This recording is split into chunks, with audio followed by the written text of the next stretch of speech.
कैसे हैं आप? वेलकम है आपका फिर से जॉब मास्टर में।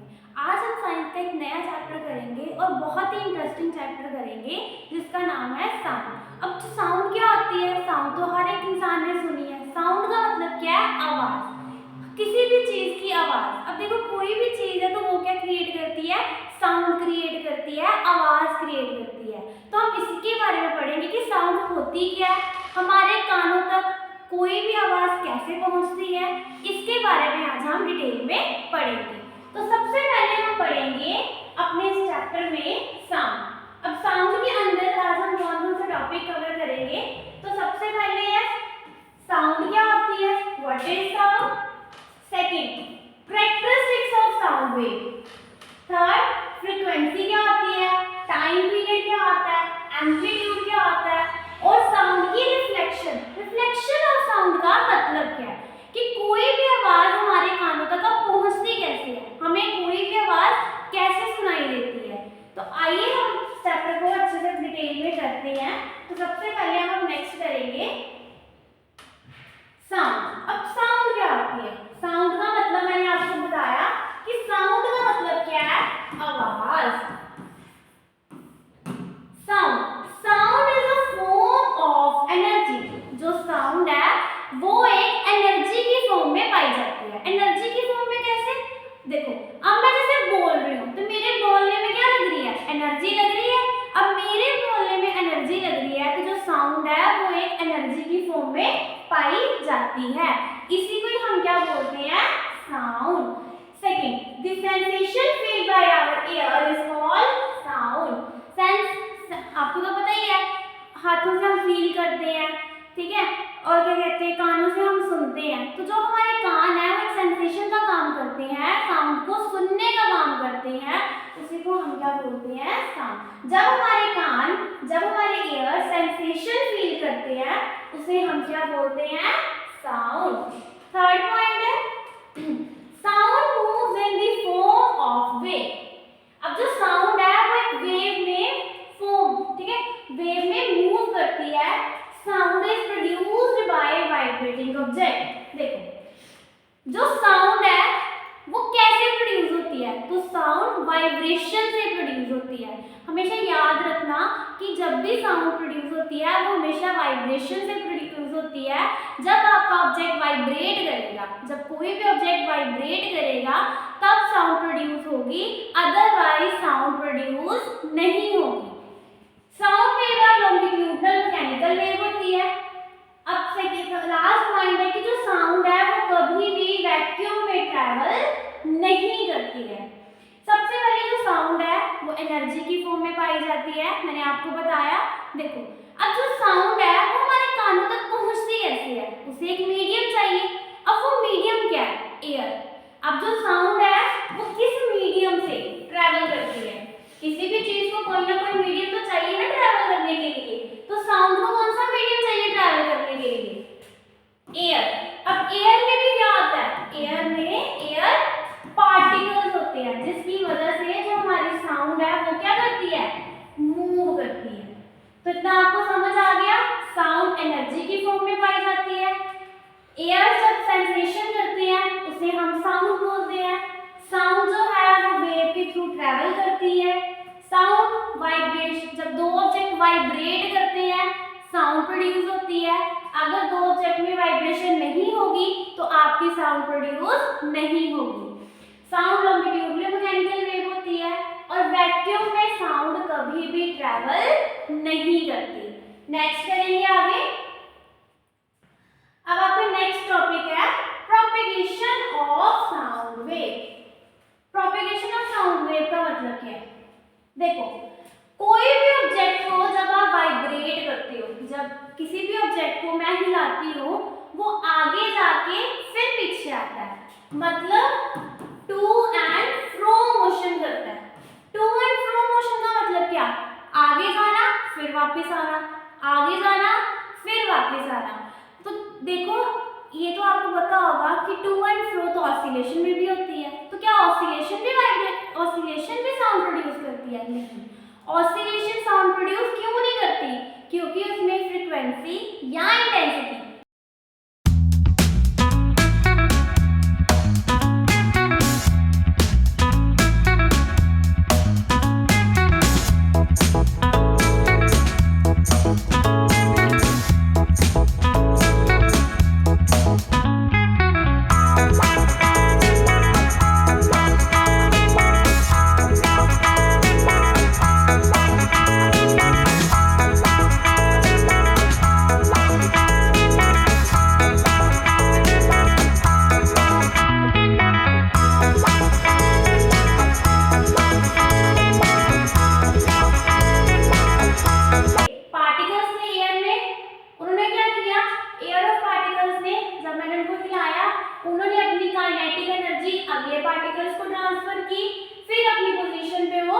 वापस आ गए। फिर अगले पार्टिकल्स ने क्या किया, अपनी काइनेटिक एनर्जी नेक्स्ट को दी और फिर अपनी पोजीशन पे आ गए। इसी तरीके से हमारे कान को क्या सुनाई दी, साउंड। अब इसमें भी एक चीज होती है कंप्रेशन एंड रेयरफेक्शन। कंप्रेशन का मतलब जहां पार्टिकल्स इकट्ठे जुड़ेंगे ना, जिस मीडियम पे वो पार्टिकल्स इकट्ठे जुड़ रहे हैं उसे हम क्या बोलेंगे, कंप्रेशन। और जहां पे दोनों पार्टिकल्स अलग अलग हो रहे हैं उसको हम क्या बोलेंगे, rarefaction. Propagation of sound medium यही है कि हमारी जो साउंड है वो किस मीडियम के थ्रू हमारी तक आती है, एयर, सॉलिड और लिक्विड।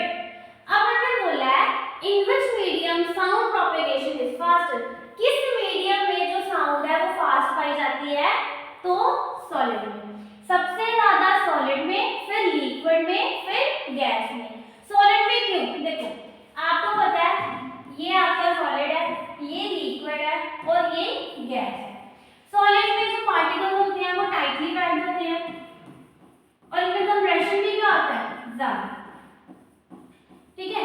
और लिक्विड में थोड़े दूर दूर होते हैं और गैसेस में और ज्यादा दूर होते हैं। तो सॉलिड में पार्टिकल्स के टाइटली होने पे, पास पास होने पे, इसमें जो साउंड प्रोपेगेशन है वो क्या होगा, ज्यादा, फिर लिक्विड में और फिर गैसेस में। नेक्स्ट करेंगे आगे। अब आपका नेक्स्ट टॉपिक है, next topic characteristics of sound. अब कैरेक्टरिस्टिक साउंड्स क्या होती हैं इसके बारे में पढ़ेंगे। तो सबसे पहले कैरेक्टरिस्टिक्स ऑफ साउंड पढ़ने से पहले हम एक चीज करेंगे, इतना तो आपको पता ही है कि जो आपके साउंड है वो वेव के थ्रू क्या करती है, ट्रैवल करती है, ठीक है। ये आपकी है वेव। एक इसमें हमने वर्ड पढ़ना है एम्पलीट्यूड। एम्पलीट्यूड क्या होता है, फ्रीक्वेंसी क्या होती है, इनके बारे में पढ़ना हमने। तो आपको बताना चाहिए अब आपका एम्पलीट्यूड क्या होता है। जब आपकी वेव ट्रैवल करती है, ये आपकी है मीन पोजीशन, इसको हम क्या बोलते हैं, मीन पोजीशन। मीन पोजीशन से आपकी वेव ने कितना डिस्प्लेसमेंट, कितनी डिस्प्लेसमेंट ली है उसे हम क्या बोलेंगे, एम्पलीट्यूड। क्या बोलेंगे, एम्पलीट्यूड।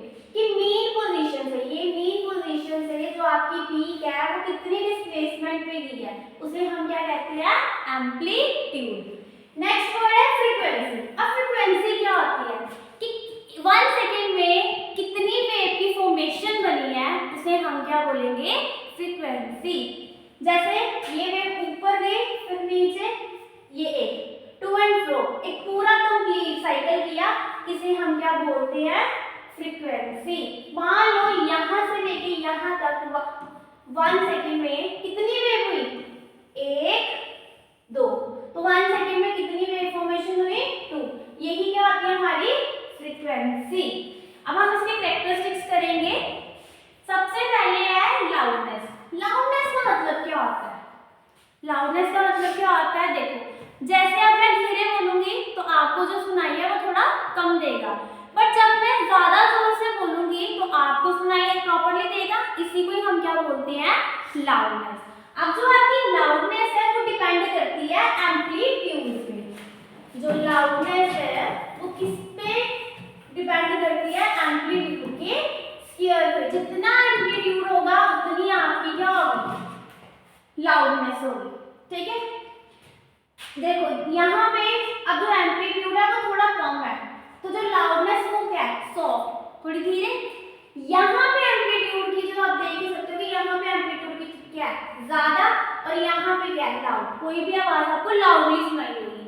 अगर एम्पलीट्यूड कम आवाज भी क्या होगी, कम। अगर एम्पलीट्यूड जितना ज्यादा होगा लाउडनेस क्या होगी, उतनी ही ज्यादा होगी। नेक्स्ट है पिच। अब पिच क्या होती है, पिच डिपेंड करती है फ्रीक्वेंसी पे। पिच किस पे डिपेंड करती है, फ्रीक्वेंसी पे। जितनी लो फ्रीक्वेंसी होगी पिच भी क्या होगी, कम होगी। जितनी ज्यादा फ्रीक्वेंसी होगी आपकी पिच भी क्या होगी, ज्यादा। तो जो आपकी पिच है वो भी किस डायरेक्टली प्रोपोर्शनल है, फ्रीक्वेंसी की। जितनी ज्यादा फ्रीक्वेंसी उतनी पिच ज्यादा, जितनी फ्रीक्वेंसी कम उतनी पिच आपकी क्या होगी, कम होगी। क्वालिटी और टिम्बर, क्वालिटी और टिम्बर जो है वो किस पे डिपेंड करते हैं, कितनी वेव जो है वो बन रही है, ठीक है। जितनी वेव ज्यादा बनेगी, ठीक है, वेव कितनी ज्यादा बन रही है वो किस पे डिपेंड करेगी, क्वालिटी और टिम्बर पे। कितना समझ आ गया? लाउडनेस डिपेंड करती है एम्पलीट्यूड पे, पिच डिपेंड करती है फ्रीक्वेंसी पे, क्वालिटी और टिम्बर डिपेंड करती है कि वेव की कितनी फॉर्म हो रही है, ठीक है, कितनी फॉर्मेशन हो रही है वेव में। तो ये क्या आपकी कैरेक्टरिस्टिक्स ऑफ साउंड। एम्पलीट्यूड का पता चल गया कि कितनी मीन पोजीशन से, उतने मीन पोजीशन से किसी वेव ने कितनी डिस्प्लेसमेंट की, उसे हम क्या बोलते हैं, एम्पलीट्यूड। और एक सेकंड में कितनी वेव फॉर्म हो रही है उसे हम क्या बोलते हैं, फ्रीक्वेंसी। और लाउडनेस डिपेंड करती है एम्पलीट्यूड पे, पिच डिपेंड करती है फ्रीक्वेंसी पे, और क्वालिटी और टिम्बर डिपेंड करती है आपकी वेव फॉर्म पे। नेक्स्ट करेंगे आगे, आगे बढ़ेंगे। अब इन्हीं के बारे में एक बार फिर से पढ़ लेते हैं कि आपकी फ्रीक्वेंसी क्या होती है, ठीक है, टाइम पीरियड क्या होता है, एम्पलीट्यूड क्या होता है। तो सबसे पहले फ्रीक्वेंसी मैंने आपको बताया कि एक सेकंड में कितनी वेव की फॉर्मेशन हो रही है उसे हम क्या बोलते हैं, फ्रीक्वेंसी। तो फ्रीक्वेंसी की डेफिनेशन देख लेते हैं, नंबर ऑफ कंप्लीट वेव्स और साइकिल्स प्रोड्यूस्ड इन 1 सेकंड। एक सेकंड में कितने नंबर ऑफ कंप्लीट वेव्स बन रही है या साइकिल प्रोड्यूस हो रही है उसे हम क्या बोलते हैं, फ्रीक्वेंसी ऑफ द वेव। और इसकी एसआई यूनिट क्या होती है, हर्ट्ज। इसकी एसआई यूनिट क्या होती है, हर्ट्ज। किसकी, फ्रीक्वेंसी, ठीक है। नेक्स्ट है, देखो डायग्राम में आप देख सकते हो कि ये आपकी मीन पोजीशन है, ये जो आपकी वेव ऊपर गई फिर नीचे फिर ऊपर गई फिर नीचे, इसको हम क्या बोलते हैं, फ्रीक्वेंसी। फ्रीक्वेंसी मतलब ये एक कंप्लीट साइकिल, ऊपर जाके फिर नीचे आना, एक कंप्लीट साइकिल, इसे आप क्या बोलते हो, फ्रीक्वेंसी। नेक्स्ट है टाइम पीरियड। अब टाइम पीरियड क्या होता है, time taken to complete one oscillation. एक ऑसिलेशन बनने में कितना टाइम लगा उसे हम क्या बोलते हैं, टाइम पीरियड। कि एक ऑसिलेशन को बनने में कितना टाइम लगता है इसको आप क्या बोलते हो, ऑसिलेशन, सॉरी टाइम पीरियड, ठीक है। कि एक ऑसिलेशन को बनने में कितना टाइम लग रहा है वो आपका क्या होगा, टाइम पीरियड। एम्पलीट्यूड क्या होता है, the maximum height reached by the trough और क्रस्ट। वही अपनी मीन पोजीशन से कितनी डिस्प्लेसमेंट हुई है उसे हम क्या बोलते हैं, एम्पलीट्यूड। दो चीजें यहाँ पे आई, ट्रफ एंड क्रस्ट। कौन सी, ट्रफ और क्रस्ट। अभी ट्रफ और क्रस्ट का मतलब क्या है, ट्रफ का मतलब कि आपकी पीक कितनी ऊंचाई पे है, ठीक है, ये आपका क्या होगा, ट्रफ। और ये जो बिलो कितनी गई है ये आपका क्या होगा, क्रस्ट, ठीक है। तो यही था, टी आपका टाइम पीरियड, फ्रीक्वेंसी को डिनोट करते हैं एफ से, टी को डिनोट करते हैं टी से, और एम्पलीट्यूड, ठीक है। अब ये वेवलेंथ क्या होती है, एक चीज होती है वेवलेंथ। वेवलेंथ का मतलब है कि यहाँ से लेके यहाँ तक का कितना डिस्टेंस है उसे हम क्या बोलते हैं, वेवलेंथ। और इसको किससे डिनोट करते हैं, लैम्डा से। किससे डिनोट करते हैं, लैम्डा से। कि आपकी एक वेव जो बनी है ना, इसके बीच का जो डिफरेंस है, इसके बीच का जो डिस्टेंस है वो क्या होगा, वेवलेंथ। और इसको डिनोट करोगे आप लैम्डा से। नेक्स्ट करेंगे अब आगे। अब आपका नेक्स्ट है लाउडनेस। वही चीज जो पीछे की, कि लाउडनेस डिपेंड करती है एम्पलीट्यूड पे। लाउडनेस किसके डायरेक्टली प्रोपोर्शनल है, एम्पलीट्यूड के स्क्वायर के। कि जितना ज्यादा एम्पलीट्यूड होगा आपका लाउडनेस भी क्या होगा, उतनी ही ज्यादा। और पिच किस पे डिपेंड करती है, फ्रीक्वेंसी पे। पिच भी किसके डायरेक्टली प्रोपोर्शनल है, फ्रीक्वेंसी के। अगर फ्रीक्वेंसी ज्यादा तो पिच भी ज्यादा, अगर फ्रीक्वेंसी कम तो पिच भी आपकी क्या होगी, कम। ऐसा यूनिट क्या आती है लाउडनेस की, डेसिबल। ये भी आपको पता होना चाहिए कि जो जो ऐसा यूनिट है लाउडनेस की वो क्या होती है, डेसिबल। इतना पता चल गया। लाउडनेस डिपेंड करती है एम्पलीट्यूड पे, पिच डिपेंड करती है फ्रीक्वेंसी पे, और इसकी ऐसा यूनिट क्या होती है, डेसिबल। नेक्स्ट करेंगे अब आगे। नेक्स्ट टॉपिक है आपका, next topic reflection of sound. अब रिफ्लेक्शन का मतलब क्या है, रिफ्लेक्शन का मतलब आपने पढ़ा ही है कि कोई भी चीज, जैसे बॉल ही है, जब बॉल मैं दीवार पे उसको मारूंगी तो जो आपकी बॉल है वो दीवार से टकरा के वापस आएगी, उसे हम क्या बोलते हैं, रिफ्लेक्शन। रिफ्लेक्शन का मतलब क्या होता है, जब कोई भी चीज हम फेंकते हैं तो फेंकने के बाद वो जब वहां पे टकराती है, टकराने पे वो जब वो वापस आएगी उसे हम क्या बोलते हैं, रिफ्लेक्शन। अब रिफ्लेक्शन ऑफ साउंड का मतलब भी यही है कि ये एक साउंड सोर्स है, ये एक साउंड सोर्स है, यहाँ से साउंड क्या आ रही है, प्रोड्यूस हो रही है। अब यहाँ से जब साउंड प्रोड्यूस हुई, एयर के पार्टिकल्स उसको लेके गए और वुड बार, एक वुड बार पे वो जब टकराई, टकराने के बाद वो जब वापस आई ना हमारे कानों तक पहुंची, उसे हम क्या बोलते हैं, रिफ्लेक्शन ऑफ साउंड। हमें भी अपनी आवाज कैसी सुनाई देती है, जैसे हमने बोला कुछ बोलने पे जो हमारी साउंड थी वो टकरा के बाउंस बैक हुई, उसे हम क्या बोलते हैं, रिफ्लेक्शन ऑफ साउंड। और बाउंस बैक होने के बाद जब हमारे कान उसको सुनते हैं तो उसे हम क्या बोलते हैं, रिफ्लेक्शन ऑफ साउंड।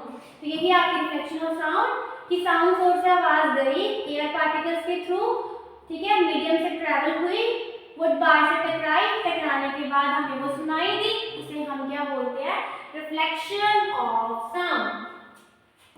क्या बोलते हैं, reflection of sound. Reflection of sound is the phenomena of sound wave bouncing back, मतलब वापस आना after striking the rigid smooth surface, किसी भी सरफेस पे टकराने के बाद वापस आना, उसे हम क्या बोलते हैं, reflection of sound. Next topic करेंगे आगे।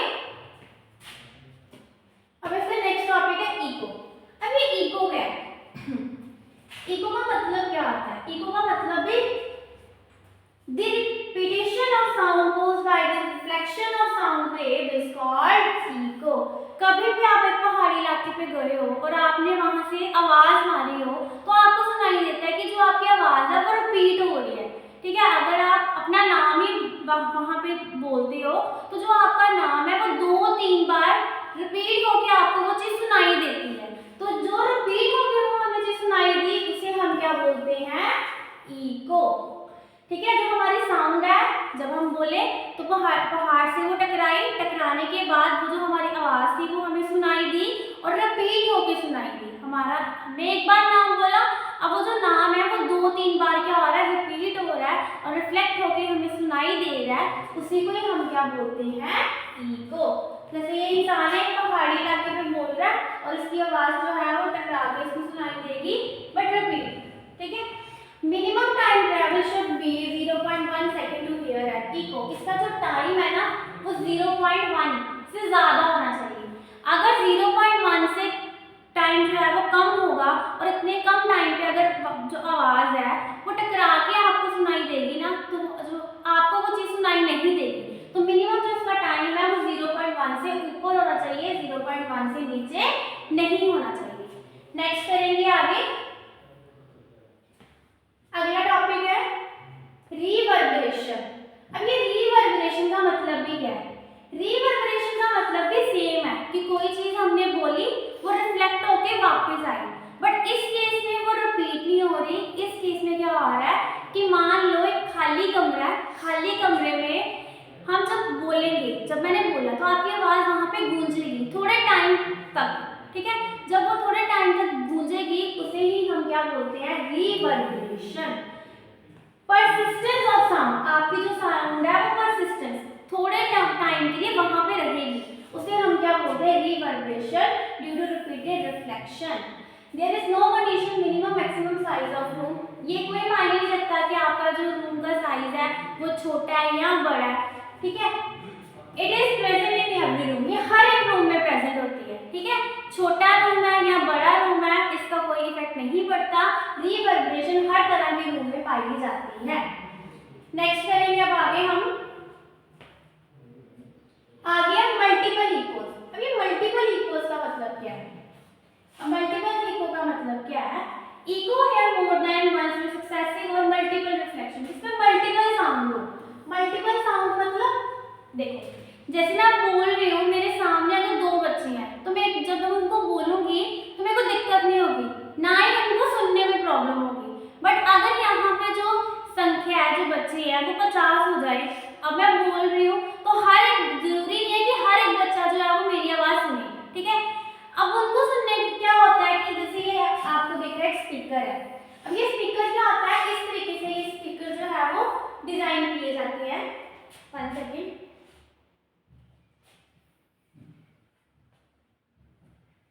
अब आपके जो स्पीकर है वो इस तरीके से डिजाइन किए जाते हैं। क्या होता है कि जब आप बोलते हो तो इसमें क्या होता है, मल्टीपल रिफ्लेक्शन हो रही है। जब आप बोल रहे हो मल्टीपल रिफ्लेक्शन हो रही है, एम्पलीट्यूड ज्यादा हो रहा है, जिसकी वजह से हर एक बच्चे को जो आवाज है वो सुनाई देगी मल्टीपल रिफ्लेक्शन की वजह से, ठीक है। और इसका मेन काम क्या होता है कि एक पर्टिकुलर डायरेक्शन में, मैं जिस डायरेक्शन में बोल रही हूँ, जिस डायरेक्शन में बोलना चाहती हूँ, जो मेरी आवाज है वो एक पर्टिकुलर डायरेक्शन में पहुंचेगी। तो स्पीकर का काम क्या होता है, मल्टीपल रिफ्लेक्शन की वजह से हर एक बच्चे को जो आवाज है वो क्या होगी, सुनाई देगी।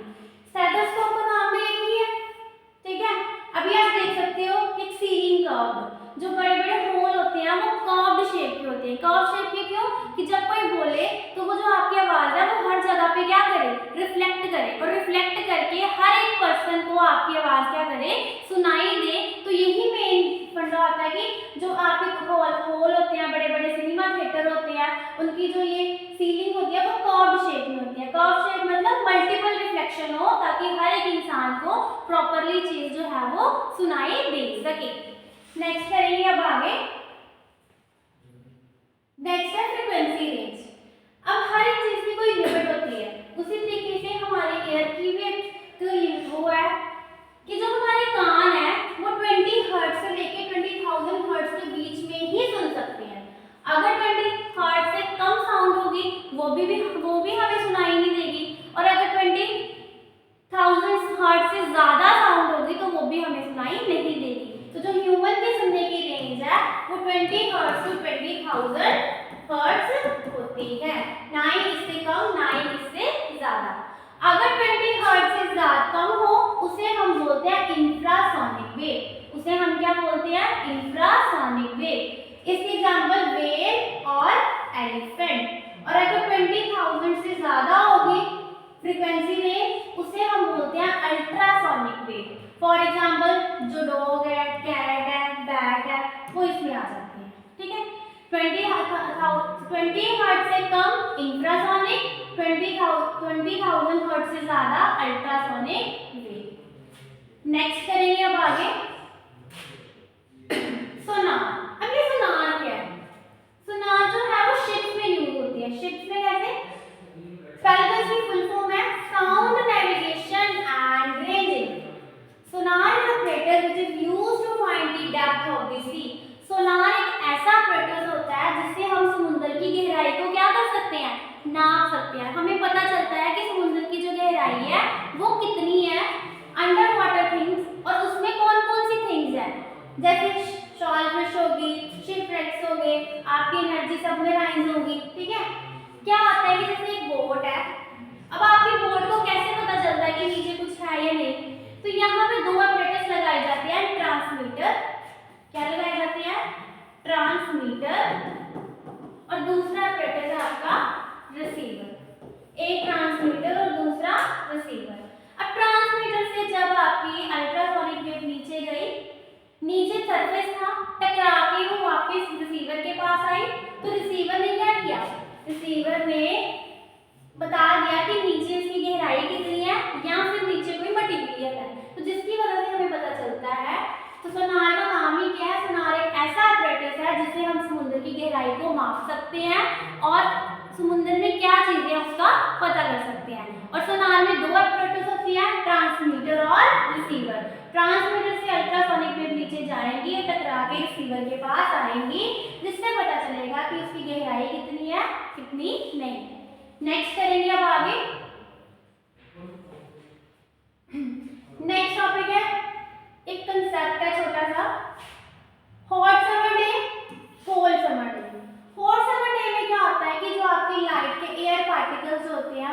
आते हैं उनकी जो डेंसिटी है वो क्या होती है, कम होती है, ठीक है।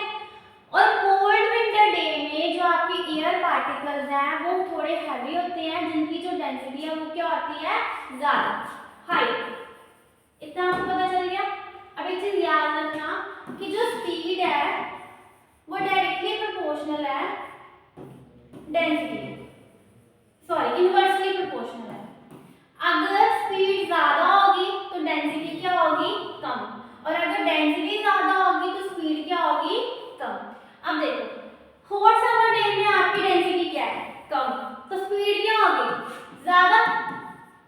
और विंटर और कोल्ड विंटर डे में डेंसिटी क्या है, हाई, और डेंसिटी हाई है तो स्पीड क्या होगी, कम। तो यही कारण है कि हॉट समर डे में जो आपकी स्पीड है वो क्या होती है, ज़्यादा, क्योंकि इसकी डेंसिटी क्या होती है, कम। डेंसिटी कम होने से इसकी स्पीड ज़्यादा होती है और कोल्ड विंटर की क्या होती है, कम। नेक्स्ट करेंगे अब आगे।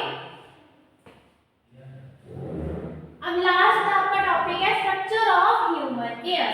अब ह्यूमन एयर के बारे में देखेंगे। सबसे पहले जो आपका ह्यूमन एयर है वो 3 हिस्सों में बांटा हुआ है, आउटर, मिडल और इनर। क्या होता है कि आप ये जो बाहर वाला हिस्सा है इसे हम बोलते हैं पिन्ना, इसे हम क्या बोलते हैं, पिन्ना। और इसके थ्रू जो आवाज है वो अंदर जाती है, और जब अंदर जाती है तो यहाँ पे ये एयर कैनल की वजह से वो ड्रम के पास जाती है, ठीक है। और जो हमारा ड्रम है वो क्या करता है, वाइब्रेट करता है। तो कई बार आपको क्वेश्चन में पूछ लें कि एयर में ऐसा कौन सा हिस्सा है जो वाइब्रेट करता है, तो कौन सा हिस्सा, वो ड्रम। ड्रम जब वाइब्रेट करेगा तो उसको किसके पास पहुंचाएगा, एक कॉक्लियर नर्व होती है। कॉक्लियर नर्व के पास पहुंचाने पे जो हमारे टिश्यूज हैं उसको कहाँ पे लेके जाएंगे, हमारे ब्रेन में, और हमें पता चल जाता है कि ये हम एक साउंड है प्रोड्यूस हो रही है। तो ये एक प्रोसेस है जिसमें होती है ह्यूमन एयर में। तो ये आपका लास्ट सेशन था, उम्मीद करती हूँ आपको पसंद आया होगा। अब हम मिलेंगे एक नेक्स्ट वीडियो के साथ। अगर ये वीडियो आपको पसंद आई होगी तो प्लीज़ लाइक, शेयर, कमेंट और ज़रूर करना। Thank you.